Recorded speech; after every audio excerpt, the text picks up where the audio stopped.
दर्द जुबानी। यह हिंदी कहानी शायद हम सभी को एक थप्पड़ है जो आगे बढ़ने की होड़ में पीछे को भूलते चले जा रहे हैं। ज़माना मॉडर्न हो रहा है, ठीक है, पर संस्कारों को भूल रहा है।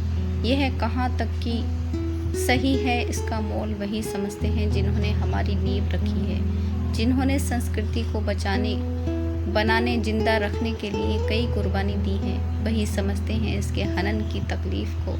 हमें अंदाज़ा भी नहीं कि हम अपनी आदतों के चलते कितने लोगों की भावनाओं को कुचल देते हैं।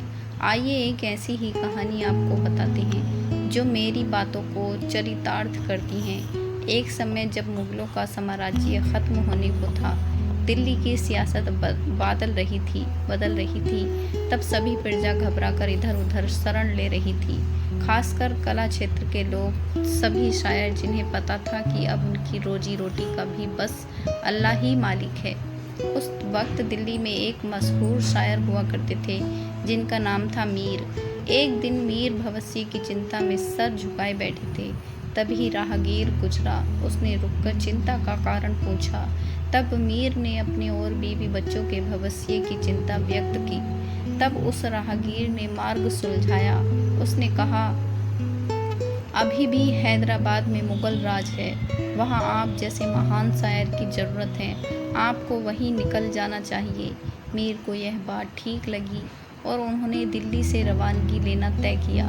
कई बैलगाड़ियाँ सजी जिस पर उनका पूरा परिवार हैदराबाद की तरफ चल पड़ा। सफ़र कई महीनों का था, जिसमें कई शहर, कई संस्कृति के दर्शनों के बाद मंजिल मिलना था। आज का वक्त नहीं जो मिनटों में उड़ान भरकर दूरियां मिटा दे।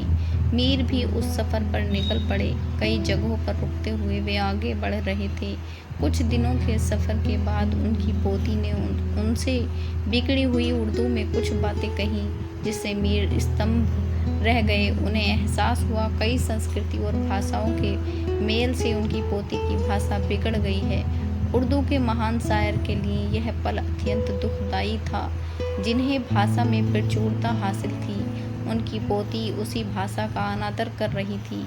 उसी क्षण मीर को एहसास हुआ और उन्होंने अपना काफिला रोका और तुरंत दिल्ली की तरफ वापस रुख करने का आदेश दिया। जिस पर उनकी बेगम ने पूछा, आपने फैसला भविष्य के लिए लिया था, आप पीछे क्यों जा रहे हैं? जिस पर मीर ने जवाब दिया, बेगम, तुम्हें रोजी रोटी की पड़ी है और यहाँ जीवन की दौलत लूटे जा रही है। लाखों की जुबान बिगड़ रही है। दिल्ली में खाने को मिले ना मिले, हम भूखे रह लेंगे, कम से कम लाखों की जुबान तो सलामत रहेगी।